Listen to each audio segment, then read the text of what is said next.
তিতির আয়নার সামনে যে মাছ রেখে দিয়েছিল, ওটা যখন শ্রাবণী সরাতে যাচ্ছে, দেখছে যে আয়নার মধ্যে থেকে একটা মহিলা অবয়ব এরম করে না বলছে। ট্রেনে 3 খণ্ড হয়ে গেছে বডিটা, কিন্তু তার আপার পার্টটা বলছে জল, জল, একটু জল। তিতিরকে যাই জিজ্ঞেস করা হতো, ও আয়নার দিকে তাকিয়ে মানে যেন ও পারমিশন নিয়ে উত্তর দিচ্ছে সেরকম বলতো। ও তিতির যখনই নিজের ক্ষতি কিছু করতে যেত, তখনই একটা বয়স্ক লোক ও ওকে এরকম না এরকম বলতো, এরম এরম করে না বলতো, মানে মুখে কিছু বলতো না, এরম এরম করে মাথা নাড়তো। Good evening friends, warm welcome to my channel গল্প হলেও সত্যি। আর প্রতিদিন গল্প বলার আগে যেটা বলে নিই, আমার চ্যানেল বা আমি নিজে কেউ কোনো রকম কুসংস্কার বা কোনো ব্ল্যাক ম্যাজিক বা কোনো সুইসাইডাল অ্যাক্টিভিটি এগুলোকে আমরা প্রমোট করছি না। আমার গল্প বলার মেইন উদ্দেশ্য হচ্ছে তোমাদের এন্টারটেনমেন্ট। তো এন্টারটেনমেন্ট হিসেবেই নাও গল্পগুলো, বিশ্বাসযোগ্যতা নিজের হাতে, বিশ্বাস করবে কিনা। তবে আমি যাদের গল্প পাঠাতে বলি তাদেরকে আমি সত্যি ঘটনা হিসেবেই পাঠাতে বলি, বা আমার কাছে যেগুলো এসে গল্প পৌঁছায় সেগুলো তারা সত্যি ঘটনা হিসেবেই বলে। এবার তার মধ্যে থেকে আমার যেগুলো খুব টাচি লাগে, যেগুলো ইন্টারেস্টিং মনে হয় বলার জন্য, আমি সেগুলো বেছে বলি। সবগুলো বলা সম্ভব হয় না, বা সবগুলো আমার নিজেরও হয়তো খুব বেশি পছন্দ হয় না যে তোমাদের কাছে বলার মতো। তো যেগুলো আমার মনে হয় যে ভালো, আমি সেগুলো বেছে বলি। তো তোমাদের সবার আহ, মানে উইশেস প্লাস সবাই আমার পাশে থাকার জন্য আমার 1000 সাবস্ক্রাইবার কমপ্লিট হয়ে গেছে। তো তোমরা এভাবেই আমার পাশে থেকো, চ্যানেলটা সাবস্ক্রাইব করে নিও, লাইক করো, একটু কমেন্ট করে জানিও আমাকে কেমন লাগছে, গল্পগুলো কেমন লাগছে। তো আমি সেগুলো জানার জন্য বসে থাকি, যে তোমাদেরকে যাতে আরো ভালো ভালো আরো নতুন নতুন গল্প আমি উপহার দিতে পারি। তো প্লিজ একটু আমার পাশে থেকো, চ্যানেলটা সাবস্ক্রাইব করে নিও। আর আমাকে অবশ্যই কমেন্ট করে জানিও কেমন লাগছে, আর ভালো লাগলে একটা লাইক করে দিও। তো আজকে যে ঘটনাটা বলবো, এটা আমাকে পাঠিয়েছে, তার নাম হচ্ছে আনন্দ ঘোষ। তো উনি প্রথম আমাকে গল্প পাঠালেন, আর বেশ ইন্টারেস্টিং গল্প। আর এটা ওনার নিজের পিসতুত বোনের জীবনের ঘটনা। তো ওই জন্য উনি বলেছেন যে উনি নামটা পাল্টে দিতে বলেছেন, মানে নামটা উনি নিজেই বলেছেন যে আপনি বলবেন ওর নাম হচ্ছে তিতির। তো ঠিক আছে, আমি তিতির বলেই বলছি, আমি ওর আসল নামটা উনি বলতে বারণ করেছেন যেহেতু ওর নিজের জীবনের ঘটনা। তো আমি বলছি। তো ভীষণ ইন্টারেস্টিং, সবাই একটুখানি ক্লাস অব্দি শুনো, তো বুঝতে পারবে যে ভীষণই ইন্টারেস্টিং ঘটনাটা। তো এই আনন্দবাবুর যে পিসতুত বোন তিতির, তাকে নিয়ে ঘটনা। তার এখন বয়স হচ্ছে 25। আর যখন আমি ঘটনাটার কথা বলছি তখন ওই 23 মতো, এরকম বছর দুয়েক আগের ঘটনা, খুব অনেক অনেক আগের নয়, বছর দুয়েক আগেরই ঘটনা। তো ওর একদম ছোটবেলায়, মানে একদম জন্মের সাথে সাথে ওর মার মৃত্যু হয়। তো জন্মের 2-3 মাসের মধ্যেই ওর মার মৃত্যু হয়, যার জন্য ওর বাবাও ওর দিক থেকে একটু মুখ ফিরিয়ে নেয়, যে মা নেই, বাচ্চাকে কি করে মানুষ করবে, বা যাই হোক একটু হয়তো রাগ হয়েছিল, বা যাই হোক যে বাচ্চাটার জন্যই হয়তো মার মৃত্যু হয়েছে, এরকম একটা কোনো কারণে ওর বাবাও ওর থেকে মুখ ফিরিয়ে নেয়। তো তখন ওইটুকু ছোট বাচ্চা, তো ওকে কে রাখবে, কে মানুষ করবে, তখন ওকে ওর ওর পিসি নিয়ে যায়, মানে তিতিরের পিসি। সে নিয়ে যায়। সে নিঃসন্তান ছিল। তো সে নিয়ে গিয়ে তাকে একেবারে নিজের সন্তানের মতো করে মানুষ করে, যে সেও নিজেও নিঃসন্তান, আর এটা তার নিজেরই দাদার বাচ্চা। তো একদম মানে তিতির কোনোদিন মায়ের অভাব বোঝেইনি, যে ওকে এমন ভাবেই মানুষ করা হয়েছিল যে ও কোনোদিন মায়ের অভাব বোঝেনি। ওকে একদম পিসি নিজের বুকে আগলে রেখে মানুষ করেছে। তো পিসিকে ও প্রথমে মাম্মাম বলতে শুরু করেছিল, তো ওর পিসি ওকে বলেছিল যে তুমি আমাকে পিম্মা বলবে। তো ও তখন পিম্মাই বলতো। তো পিম্মাই ওর ছোট থেকে জানে, পিম্মাই ওর সব, পিম্মাই ওর মা, পিম্মাই ওর সবকিছু এরকম। তো ওই ওদের বাড়ি ছিল হচ্ছে কৃষ্ণনগরে। আর তিতির কলকাতায় একটা চাকরি পায় মাস্টার্স এর পর। তো কলকাতায় চাকরি পাওয়ার পরে তো কলকাতায় থাকবে এরকম ঠিক হয়, যে কৃষ্ণনগরের ডিস্টেন্স তো অনেকটাই। তো পিম্মা একেবারে তাতে রাজি নয়। পিম্মা আসলে নিজের সন্তানের মতো করে যাকে মানুষ করেছে সে দূরে চলে গেলে তো সব মারই তো কষ্ট হয়। তো বলেছে তুই ওরকম তুই যাতায়াতই করবি, রাত হোক হোক, রাতটুকু তো অন্তত তোকে একটু দেখতে পাবো, রাতটুকু তো তোর মুখটা একটু দেখতে পাবো। হুম। রাতে তো একটু আমার কাছে খাবি। তো তুই বাইরে যাস না, তুই এখান থেকেই যাতায়াত কর। তো তাই ওরকমই শুরু করেছিল যাতায়াত করতে। তো কিছুদিনের মধ্যে একদিন কি হয়, ও ওই স্টেশনে মানে যাবে, যে ও ট্রেন ধরতে হতো, একদম ভোরবেলা বেরোতে হতো, ও তো মানে চাকরি অফিসে ওকে জয়েন করতে হবে, এত দূর থেকে আসতে হবে, একদম ভোরবেলাই যেতে হতো। হঠাৎ করে ও দেখছে যে একটা জায়গায় ভীষণ লোক জড়ো হয়ে গেছে, মানে লাইনের উপর। তো ও সবার ইন্টারেস্ট যে কি হচ্ছে, ওরও ইন্টারেস্ট হয়েছে যে কি হচ্ছে দেখবে। তো ও একটু দেখতে গিয়ে দেখছে যে একটা মানুষ, একটা বয়স্ক মানুষ, সে রেলে কাটা পড়েছে, তিনটে খণ্ড হয়ে গেছে তার। তার মধ্যে পাটা কাঁপছে তখনও। আর মুখের পোর্শনটা, মানে যেটা মুখ আছে যেখানটা, ওখান থেকে বলছে একটু জল দাও, একটু জল দাও। মানে ও কিন্তু উনি তিনটে খণ্ড হয়ে গেছেন, তার মধ্যে থেকে বলছেন একটু জল দাও। আর অদ্ভুত ভাবে এতগুলো লোক দাঁড়িয়ে আছে, তারা মানে ফোন নিয়ে তার ছবি তুলছে, তার ভিডিও করছে, এরকম করছে, অথচ তাকে কেউ জল দিচ্ছে না। ও তখন ওর ব্যাগে তাড়াতাড়ি করে ওর ব্যাগ থেকে জল বার করে দিতে গেছে, তখন একজন বলছে কি, রেলে কাটা লোককে জল দিতে নেই, রেলে আর কাটা লোককে জল দিতে নেই। তো তখন বলছে আপনি থামুন তো, জল দিতে নেই, একটা মানুষ মরে যাচ্ছে, জল চাইছে, জল দেবো না বলে একটু জল দিয়েছে। তো মানুষটা মানে বলারই নয় যে 2-3 মিনিটের মধ্যেই সে শেষ হয়ে গেছে। হুম। তো সেইটা না ওর একটা মানে একটা ট্রমার মতো বহু দিন কাজ করেছে, যে যে ওইটা দেখেছে ও, ওইটা বহুদিন ওর কাছে, ও সেদিনকে আর অফিস যেতেও পারেনি, ও বাড়ি চলে এসেছিল। তো মানে ভীষণ একটা ট্রমাটাইজ হয়ে গিয়েছিল ওটা দেখে, স্বাভাবিক একটা এরকম দেখা। হুম। আর মানুষটা মারাও গেছে, মারাই যাবে, এটাই স্বাভাবিক, 3 টুকরো হয়ে গেছে, আর তাকে কি আর বাঁচানো যাবে। তো বাড়ি আসার পর, সেদিনকে বাড়ি আসার পরে না ওর বেশ জ্বর এসছে, বেশ জ্বরে বেশ গা পুড়ে যাচ্ছে, এতটাই জ্বর, বেশ 3-4 দিন ধরে ওর জ্বর টর ছিল। এবার ও আস্তে আস্তে সুস্থ হলো। তারপরে ওর পিম্মা শরীর খারাপ হয়ে গেল, পিম্মার বেশ শরীর খারাপ, পিম্মাকে নিয়ে ছুটাছুটি, দৌড়াদৌড়ি, ডাক্তার দেখানো, এই করতে করতে এরকম বেশ কিছুদিন এই সব ভাবে যাওয়ার পরে ওর চাকরিটা চলেই গেল, কারণ ও তো অতদিন তো আর এরকম ভাবে ছুটি দেয় না, পিম্মাকে নিয়ে খুব দৌড়াদৌড়ি করতে হচ্ছে, হসপিটালে ভর্তি, ওকেই ছোটাছুটি করতে হচ্ছে, আর পিম্মার তো নিজের কোনো সন্তান নেই। হুম। আর পিম্মার হাজবেন্ডও বয়স হয়ে গেছে তার, সেও সেরম ভাবে পেরে উঠছে না।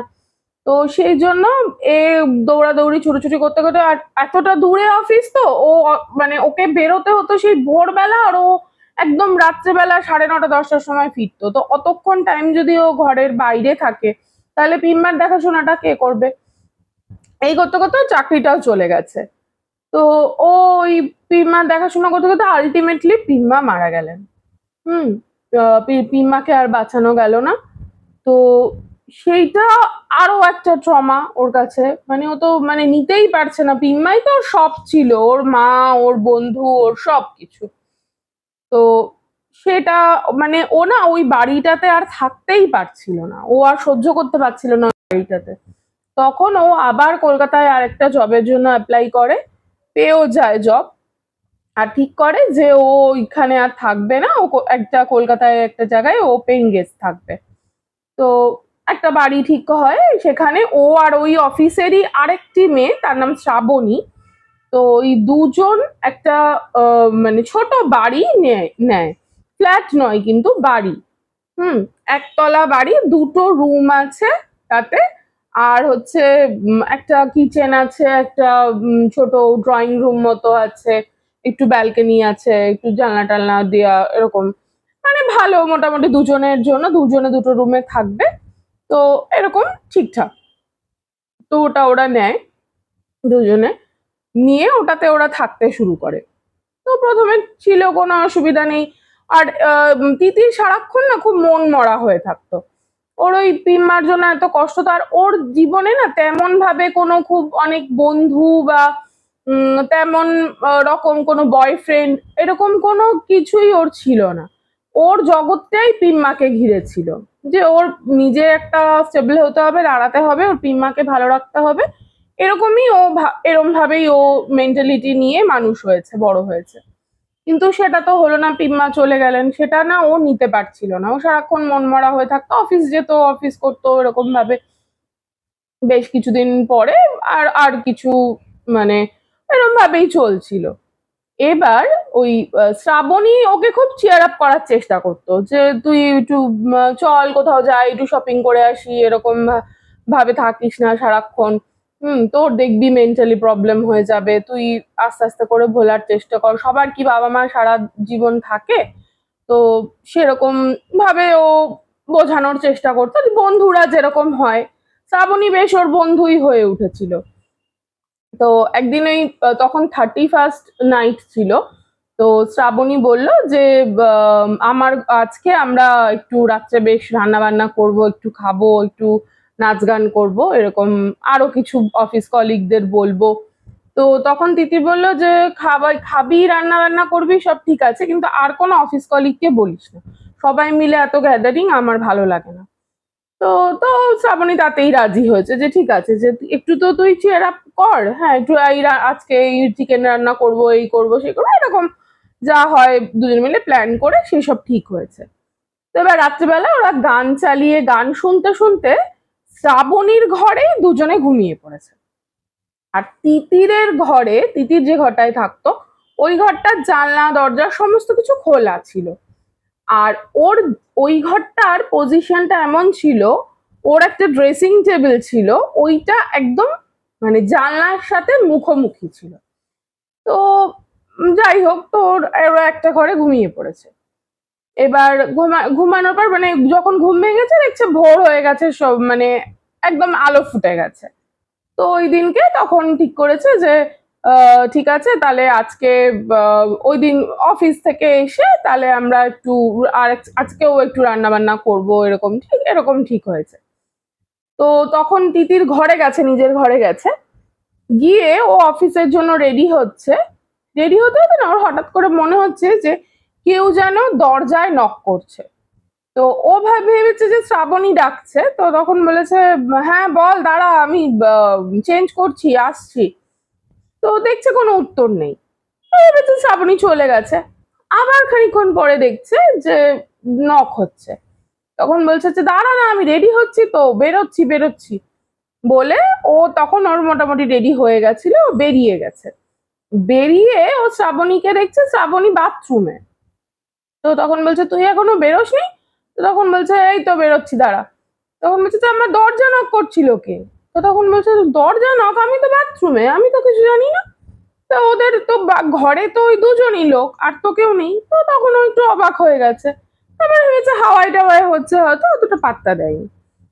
এইবার ও আবার মানে সেদিনকে অফিস চলে গেছে, অফিস থেকে ফিরেছে, ফিরে আবার রাত্রিবেলা শুয়েছে। রাত্রে সেদিনকে আর রান্না বান্না তেমন কিছু হয়নি, ওই যা ছিল তাই খেয়ে নিয়েছে। এবার ও যেদিনকে মানে রাত্রেবেলা শুয়েছে, ওই দিনকে শুয়ে না ওর আবার মনে হচ্ছে যে কেউ যেন নক করছে। এইবার ও না মনে হচ্ছে যে নকটা দরজার দিক থেকে আসছে না। ও প্রথমে ভেবেছিল শ্রাবণী রাত্রিবেলা, বলছে রাত্রিবেলা ডাকছে, কিছু দরকার হলো নাকি। তো কিন্তু দেখছে যে নকটা দরজার দিক থেকে আসছে না। তারপর ও আবার এদিকে, তাহলে কি জানলা দিয়ে বাইরে থেকে কেউ নক করছে? তো বাইরে জানলার দিকে তাকাচ্ছে, দেখছে যে না ভাই জানলাতেও কেউ নেই, কি হচ্ছে ব্যাপারটা কি বুঝতে পারছে না। হঠাৎ করে ওর মনে হলো যে নক করছে, মনে হচ্ছে নকিং এর আওয়াজটা আসছে আয়না থেকে। এইবার তো ওর প্রচন্ড ভয় লেগে গেছে, বলছে আয়না থেকে কে ডাকছে। হ্যাঁ, এইবার আয়নার দিকে তাকিয়ে ওর মানে মানে একেবারে উম, মানে শিরদাঁড়া দিয়ে যাকে বলে ঠান্ডা স্রোত বয়ে গেল। হুম, ও দেখছে আয়নার ওই পাশে একটা মহিলা অবয়ব, ও ভালো করে মুখটা দেখতে পাচ্ছে না, একজন দাঁড়িয়ে রয়েছে।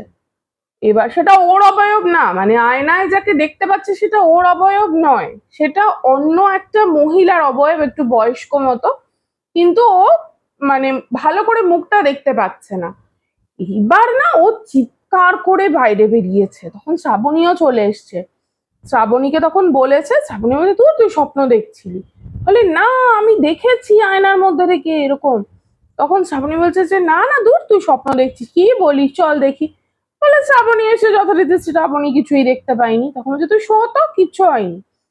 তুই ওই সব উল্টো পাল্টা ভাবছিস, স্বপ্ন দেখছিস, কিচ্ছু হয়নি, শো শো, ঘুমা। হুম, বলে ও আবার মানে ওকে ঘুমাতে বলে ও চলে গেছে শ্রাবণী।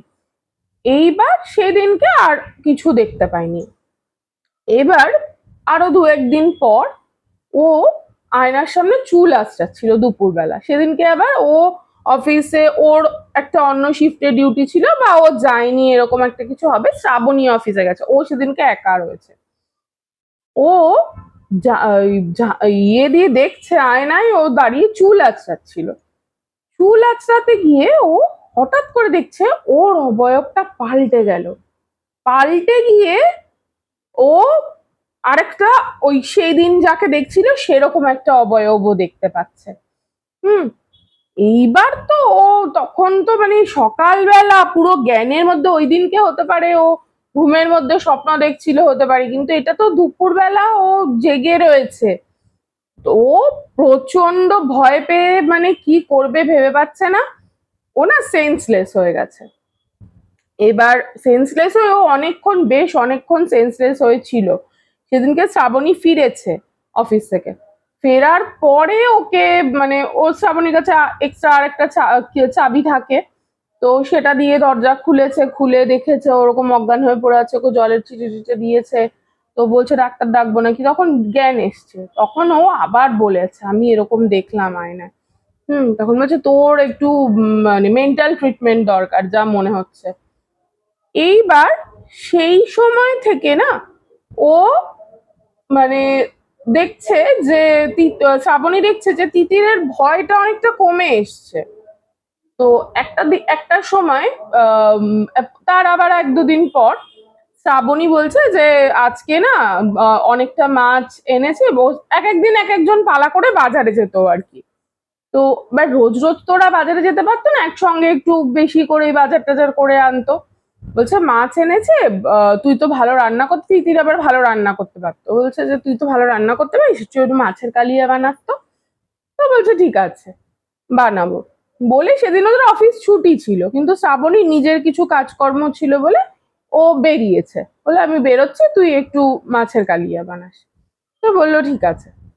এইবার শ্রাবণী দুপুরবেলা বাড়ি এসছে, বাড়ি এসে দেখছে তিতির বিছানায় শুয়ে আছে। তখন বলছে তুই রান্না করিস নি? তখন বলছে করেছি তো। তখন বলছে কোথায়? দেখছি না তো, রান্নাঘরে কিছু রান্না নেই তো। বলছে ওই তো। তখন বলছে দেখছে আয়নার সামনে ও এরকম একটা থালার মধ্যে অনেকগুলো মাছের টুকরো সাজানো, কাঁচা মাছ, রান্না নয় কিন্তু কাঁচা মাছ সাজানো। তখন বলছে যে এখানে তুই মাছ দিয়েছিস কেন, এখানে মাছ রেখেছিস কেন? তো তখন বলছে যে পিম্মাকে খেতে দিয়েছি। ও তখন বলছে পিম্মা, তো তোর পিম্মা তো মারা গেছে। তখন বলছে হ্যাঁ পিম্মা তো আসছে, এই যে যা বলছি না, যা তোকে বলছিলাম না, আয়নায় নখ হচ্ছে, আয়নায় নখ হচ্ছে, আয়না দিয়ে আমি দেখতে পাচ্ছি একটা অবয়ব, ওটা কার জানিস, ওটা আমার পিম্মা। হুম তখন বলছে পিম্মা, তোর পিম্মার অবয়ব তুই দেখতে পাচ্ছিস আয়নায়? বলছে হ্যাঁ আমার পিম্মা তো। তখন বলছে পিম্মা কি বলছিস এসব উল্টোপাল্টা, তোর এক্ষুনি তুই চল সাইকিয়াট্রিস্টের কাছে নিয়ে যাবো তোকে। তো ও তখন মাছের থালাটা নিতে গেছে, ও তিতির জোর করে সরিয়ে দিয়েছে ওকে, না আমার পিম্মাকে খেতে দিয়েছি, একদম নিবি না। তো তখন বলছে আমরা কি খাবো? বলছে আমরা ডাল ভাত খেয়ে নেবো। তো তখন ও ভাবছে যে কি শুরু করেছে, এই তো মনে হচ্ছে ট্রিটমেন্ট দরকার। তো ও সেদিনকে আর ঝামেলাঝাটি কিছু করেনি, ও চলে গেছে, গিয়ে যা হোক খাওয়া দাওয়া করে নিয়েছে। এইবার শুরু হলো তিতিরের আস্তে আস্তে করে নেচারের একটা ডিটোরিয়েশন। ও অফিস যাচ্ছে না, ও ওরকম সারাক্ষণ ঘরের মধ্যে। আর অদ্ভুত ভাবে ও না, মানে ঘরের দেওয়ালে নানান রকম চিহ্ন আঁকছিল। সেই সিঁদুর কোথা থেকে একটা সিঁদুর টিঁদুর কিনে এনেছিল, ওই সিঁদুর দিয়ে দিয়ে নানান রকম উল্টোপাল্টা চিহ্ন আঁকছিল। তো সেটা ও জিজ্ঞেস করতো যে এটা কি করছিস, আর বলতো ওই তো পিম্মা আমাকে আঁকতে বললো তাই আঁকলাম। এবার ওকে যদি সামান্য এটাও জিজ্ঞেস করতো বেরোবি নাকি, অফিস যাবি নাকি, ও আগে না আয়নার দিকে তাকাতো, আয়নার দিকে তাকিয়ে এরম করতো। হুম একটা যে আমরা জিজ্ঞেস করি না এরকম করে, এরকম ভাবে জিজ্ঞেস করতো। আর আয়নার থেকে কিছু উত্তর আসলে তখন বলতো যে মানে খানিক্ষণ জিজ্ঞেস করে খানিক্ষণ ওয়েট করতো, তারপর না আজকে যাব না, বা যাব, মানে যেটাই করতো না কেন ওই আয়নার দিকে ও জিজ্ঞেস করে সেটা করতো। এইবার ও হঠাৎ করে একদিন মানে এতটাই ওর মানে ডিটোরিয়েশন হয়েছে যে ও এরকম একদিন দেখছে যে বলছে যে ও নিজেই কিন্তু বলছে শ্রাবণীকে যে জানিস আমি কালকে আহ, একটু নিজের ক্ষতি করতে যাচ্ছিলাম। ইউটিউবে এগুলো ঠিক বলা যায় না, ওই জন্য আমি বলছি না, তোমরা একটু গেস করে নাও যে কিছু করতে যাচ্ছিল। হুম নিজের মানে ক্ষতি করার চেষ্টা করছিল। তো এইটা মানে করছিল, তখন বললো হঠাৎ করে আমাকে পিম্মা বলল জানিস যে তোর এখানে আর থেকে কাজ নেই, তুই আমার কাছে চলে আয়। তোর এখানে থেকে কাজ নেই, তুই কি করবি এখানে থেকে একা একা, আমাকে আমাকে ছাড়া তুই থাকতে পারছিস, তুই ভালো আছিস, তুই আমার কাছে চলে আয়। বলে আমি যেই যেতে গেলাম তখন হঠাৎ করে আমি দেখছি যে একটা একটা বয়স্ক মানুষ আমাকে এরকম এরকম করছে, আমি কিছু করতেই পারলাম না। হ্যাঁ তখন এর খুব ভয় লাগছে এই শ্রাবণীর। ও বলছে যে কি বলছিস তুই, এইসব এইসব চিন্তা ভাবনা করিস না, এইসব ভাবিসও না। তখন বলছে ঠিক বুঝতে পারছি না ওই বয়স্ক মানুষটা কে, আমার বাবা নাকি। হ্যাঁ আমি তো বাবাকে বহুদিন দেখি না, বাবা তো আমার সাথে দেখাই করে না, কে জানে আমার বাবাই হবে। হুম তো এরকম একটা ওই মানে ও ওর বাবার সাথে ওর বহুদিন কোনো যোগাযোগ নেই, ওর বাবা বাইরে কোথাও চলে গিয়েছিল ওর মা মারা যাওয়ার পরে। তো সেই জন্য ও জানেও না যে ওর বাবা কে, বা ওর ওর ধারণা হয়েছে যে ওকে যে এরকম এরকম করেছে সেটা ওর বাবা। তো এরকম ভাবে আরো আরেক দিন ও বেরিয়েছিল, বেরিয়ে ওকে নাকি আবার ওই সেটাই ও শ্রাবণীকেই বলেছে যে পিম্মা ওকে বলেছে তুই ট্রেনের সামনে দাঁড়িয়ে পড় এরকম। তো সেটাও দাঁড়াতে গিয়ে সেখানেও ওকে একটা নাকি বয়স্ক মানুষকে ও সে ওকে এরকম এরকম এরকম এরকম করেছে। তো এবার শ্রাবণী না ওকে জোর করে একজন সাইকিয়াট্রিস্টের কাছে নিয়ে গেছে। তো উনি নানান রকম টেস্ট করেছেন, যে যেগুলো ওনাদের প্রসিডিওর সমস্ত করে অনেক অনেক রকমের ওষুধ দিয়েছেন, বলছেন যে ও এখন অফিসে যাওয়ার মতো পরিস্থিতিতে নেই। হুম তো এখন আপাতত ওকে রেস্ট নিতে দিন, ওর একটু মানসিকভাবে ও মানে একটু সমস্যায় রয়েছে মনে হচ্ছে। তো আমি কিছু ওষুধপত্র দিচ্ছি সেগুলো ওকে দিন। তো আপাতত ওর অফিস টফিস বন্ধ করুন। তো ও অলরেডি ও অফিস যাচ্ছিল না বেশ কিছুদিন ধরে। তো এইবার আরেক দিন ওই শ্রাবণী ইয়ে থেকে ফিরে এসে দেখছে ওই আয়নার সামনে এরকম মাছ ভাত সব দেওয়া। এবার না শ্রাবণীর ভীষণ রাগ হয়েছে, বলছে তুই কি শুরু করেছিস বলতো। বলে ও ওই মাছ ভাতের থালাটা নিতে গেছে ওখান থেকে, সরিয়ে দিতে গেছে যে একদম এইসব করবি না, এই সমস্ত বাড়াবাড়ি, তোর বুঝতে পারছিস না তোর মানসিক বিকৃতি হচ্ছে, এগুলো কি সত্যি ঘটনা, এটা কোনোদিন হতে পারে? যেই সরাতে গেছে দেখছে আয়নার মধ্যে একটা মহিলার অবয়ব, আর সে ওকে এরকম এরকম করছে। শ্রাবণী দেখছে যে আয়নার মধ্যে একটা মহিলার অবয়ব, সে ওকে এরকম এরকম এরকম এরকম করে যাচ্ছে। শ্রাবণীর তো মানে গায়ে কাঁটা দিয়ে উঠেছে, বলছে আরে এটা কি, বলে শ্রাবণী পালিয়েছে ওখান থেকে আর ঢালা ঢালা ছেড়ে দিয়ে। তারপর শ্রাবণী তো তখন ভাবছে এটা তো তাহলে তো তিতির তো মিথ্যে কথা বলছে না, বা ওর মানসিক বিকৃতি তো নয়, আমি নিজের চোখে দেখলাম, তাহলে কি হলো এটা। এবার তো ও প্রচন্ড ভয় পেয়ে গেছে যে ও কি করবে, এর কি সলিউশন। এতদিন তো ও ভাবছিল যে তিতিরের একটা মানসিক বিকৃতি হচ্ছে। ও তখন ওর অফিসে গিয়ে, তিতিরের তো অ্যাকচুয়ালি কেউ নেই আর, ওর তো পিম্মা মারা গেছে, ওর মা মারা গেছে, ওর বাবা নেই, আর ওই পিসেমশাইয়ের কোনো তেমন ভাবে কোনো খবর নেই, তো ওর তো আর কেউ নেই। তো মানে শ্রাবণী নিজেকে ওর একটা গার্ডিয়ান হিসেবে ধরে নিয়েছিল যে ওর তো কেউ নেই, ওকে দেখতে হবে, ওকে রাখতে হবে, এরকম একটা মানে একটু ওর একটা মানে অ্যাটাচমেন্ট এসে গেছিল ওর প্রতি। তো ও তখন অফিসে গিয়ে একজনের মানে একটা ওর একজন কলিগের সাথে এই সমস্ত কনসাল্ট করে। তো তিনি একজন তান্ত্রিকের ফোন নাম্বার দেন যে তুই এর সাথে কথা বল, যে এটা যদি সত্যি হয়ে থাকে এটা তো সাংঘাতিক ব্যাপার। তখন শ্রাবণী বলছে আমি নিজের চোখে দেখেছি, আমার নিজের চোখকে তো আমি অবিশ্বাস করতে পারবো না। আর ও এতদিন ধরে বলে যাচ্ছে আয়নার মধ্যে আমার পিম্মা, আমার পিম্মা, ওর পিম্মাকে তো আমি চিনি না, কিন্তু একটা মহিলা অবয়বকে আমি দেখেছি, যিনি এরম এরম করছিলেন, আমি ওটা নিতে যাচ্ছিলাম বলে। এটা হতেই পারে না, আমি আমি নিজের চোখে তো বিশ্বাস করি। তো আর আমি সুস্থ, আমার কোনো রোগ নেই, আমার কোনো অসুবিধা নেই। তখন বলছে যে তাহলে তুই ওই তান্ত্রিকের সাথে কথা বল, ও মানে উনি যদি কিছু হেল্প করতে পারেন তোদের। তো ওই তান্ত্রিককে তখন ওই শ্রাবণী ফোন করে, ফোন করে তখন উনি বলছে যে আচ্ছা আমি যাব আপনার বাড়িতে। তো ওই দিনকে ও মানে একটা ডেট ঠিক হয় যে পরের দিন আসবেন বা কিছু। ওই দিনকে শ্রাবণী যেই বাড়ি ফিরেছে, তিতির মানে তেড়ে গেছে ওর দিকে, তুই কাকে আসতে বলেছিস আমার বাড়িতে, কাকে আসতে বলেছিস? তখন আমি বলছে কাকে আসতে বলেছি, তখন হচ্ছে কালকে কাউকে আসতে বলেছিস তুই?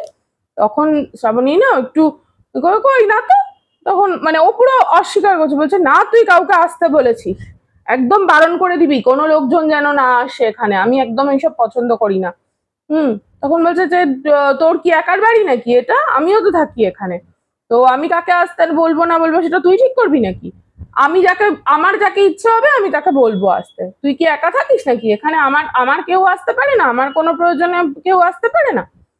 তো তখন তিতির মানে খুব রেগে গিয়ে, তোর প্রয়োজন অব্দি যেন সেটা থাকে, আমার ঘরে যেন না ঢোকে, আমার কাছে যেন না আসে। তো সামনে হচ্ছে সব দেখা যাবে, তুই যা এখন, তুই যা এখন চলে যা।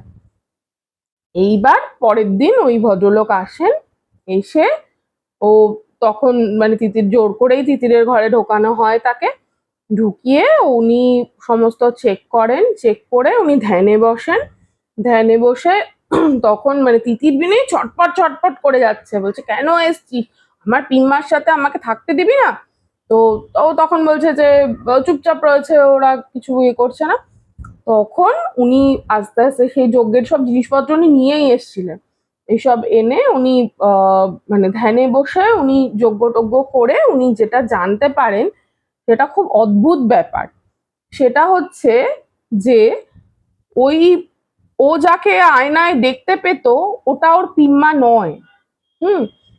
আহ, সেটা কি হয়েছিল, ওরা যেদিন ওই 1 জানুয়ারিতে ওই আলাদাভাবে ওই আরেকটা রুমের মধ্যে, শ্রাবণীর রুমের মধ্যেই শুয়েছিল, আর ওই ঘরে জানলা টালনা সব খোলা ছিল, সেই সময় একটা মহিলার ডেড বডি যাচ্ছিল বাইরে দিয়ে, উনি অপঘাতে মৃত্যু হয়েছিল ওনার। ওই মহিলার একটা ছায়া, মানে ওই ডেড বডিটার ছায়া, একদম মানে একদম ওদের রোডের উপরে বাড়িটা, ডেড বডিটার ছায়া ওই আয়নাটায় পড়ে। আর ওই আয়নাতে ওই মহিলার আত্মা আটকে গিয়েছিল, ওই আয়নায় উনি আটকে গিয়েছিল। আর ওই আয়নার থেকে উনি বেরোতে পারছিল না। আর যেহেতু ওই আয়নাটায় ওই তিতির মুখ দেখতো, উনি ওই তিতিরকে দিয়ে নানান রকম ক্রিয়াকলাপ করানোর চেষ্টা করতেন। আর সেটা ওই যেহেতু তিতিরের সব থেকে ক্লোজেস্ট হচ্ছে ওর পিম্মা, তো ওইটা ওই ওই ভদ্রমহিলা আত্মা, তো আত্মার ভেতরে সমস্ত কিছু রিড করতে পারে, রিড করে নিয়েছিল। আর ওই পিম্মার মূর্তি ধরে ওই অবয়ব আয়নার মধ্যে থেকে ওকে নানান রকম বাজে ইনস্ট্রাকশন দিত, যে ওর নিজের ক্ষতি করো, ওর ওকে খেতে দাও, নানান রকম এরকম রকমের ইনস্ট্রাকশন দিত। আর ও যে ইনস্ট্রাকশন দিত সেটাই করতো। আর যে মানুষটা ওকে এরকম এরকম করে মানে না বলতো, সেটা কে বলতো? ওর বাবা নয়, সে হচ্ছে সেই মানুষটা যে রেলে কাটা পড়েছিল। সেই রেলে কাটা পড়া ও জল দিয়েছিল যাকে, সেই আত্মাটা ওর কাছে কৃতজ্ঞ হয়েছিল। সে ওকে ওই নানান রকম ক্ষতির থেকে বাঁচানোর চেষ্টা করছিল। এই অদ্ভুত কি অদ্ভুত ঘটনা।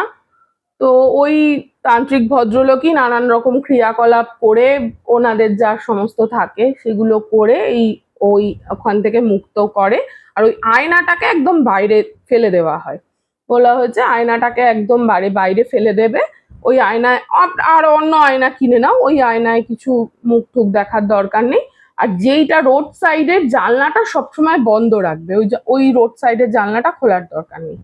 আর সমস্ত তারপর থেকে সমস্ত বাড়ি উনি শুদ্ধ করেন, সমস্ত ঠিক হয়ে যায়, তিতিরও ঠিক হয়ে যায়, আর কোনো রকম প্রবলেম তারপরে হয়নি। তো এই অবধি ঘটনা।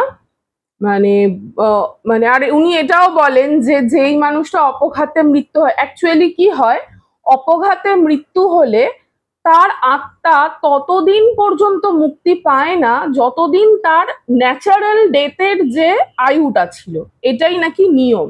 মানে সাপোজ ধরো একটা মানুষ 80 বছর বাঁচতো, সে বেঁচে থাকলে 80 বছর বাঁচতো, কিন্তু 50 বছর বয়সে গিয়ে তার কোনো অপঘাতে মৃত্যু হলো, সেটা হতে পারে কোনো অ্যাক্সিডেন্ট হতে পারে, বা সেটা কোনো নিজের আনন্যাচারাল ডেথ হতে পারে, যে কোনো রকম আনন্যাচারাল ডেথ যদি হয়, তাহলে তার আত্মাটা ওই যে 50 বছরে তার মৃত্যু হয়েছে, কিন্তু তার আত্মাটা মুক্তি পাবে না ওই 80 বছর পর্যন্ত। যতই তার শ্রাদ্ধ হোক, যতই গয়ায় পিণ্ডদান হোক, মুক্তি পায় না। তো এইটা নাকি নিয়ম, এটাই নাকি হয়। তো এই আমিও জানতে পেরেছি এই সমস্ত নানান রকম রিসার্চ করতে করতে। তো এই কারণে ওই যে মানুষটা মারা গিয়েছিলেন উনি ওকে আর এই মানে সে সে হচ্ছে ভালো আত্মা, যেটা ট্রেনে যিনি মারা গিয়েছিলেন, ট্রেনে কাটা পড়ে। আর ও যেহেতু জল দিয়েছিল, ওর প্রতি উনি একটা কৃতজ্ঞ ছিলেন। আর এই যে মহিলা মারা গিয়েছিলেন, সে যে ওই আয়নায় আটকে ছিল, সেটা হচ্ছে বাজে আত্মা, যে ওর তিতিরের ক্ষতি করার চেষ্টা করছিল। তো এরকমই হয় নাকি, হয়ে থাকে, এরকমই হয়। তো এইটাই ঘটনা। আনন্দবাবু ভীষণ ভালো হয়েছে ঘটনাটা, ভীষণ ইন্টারেস্টিং। আর আমার বেশ গায়ে কাটা দিয়েছে ঘটনাটা পড়ে, তো খুব ভাল লেগেছে। আর আমার দর্শকদেরও আশা করছি খুব ভালো লাগবে। অবশ্যই আমাকে জানিও কেমন লেগেছে, কেমন লাগছে। অবশ্যই জানাবে, আমাকে মিস করবে না, এটা অন্তত জানাবেই যে কেমন লাগছে তোমাদের, কমেন্ট করে। তো আজকে এই পর্যন্তই। সবাই আশা করছি খুব ভালো আছো আর ভালো থেকো। আর ভূতের গল্প শুনতে থেকো। আমার চ্যানেলটা প্লিজ সাবস্ক্রাইব করে দিও। কারোর যদি ঘটনা পাঠানোর থাকে আমাকে ঘটনা পাঠাতে পারো, 9477422110, এটা আমার নাম্বার। তো এই নাম্বারে পাঠাতে পারো ঘটনা, ভয়েস মেসেজ করে বা যা হোক, লিখে কোনো জায়গায় ছবি তুলে, যে কিন্তু সত্যি ঘটনা পাঠানোর চেষ্টা করো। আমার চ্যানেলে আমি সত্যি ঘটনা বলারই চেষ্টা করি। তো আজকের মতো এই পর্যন্তই। সবাই খুব ভালো থেকো। Bye, good night.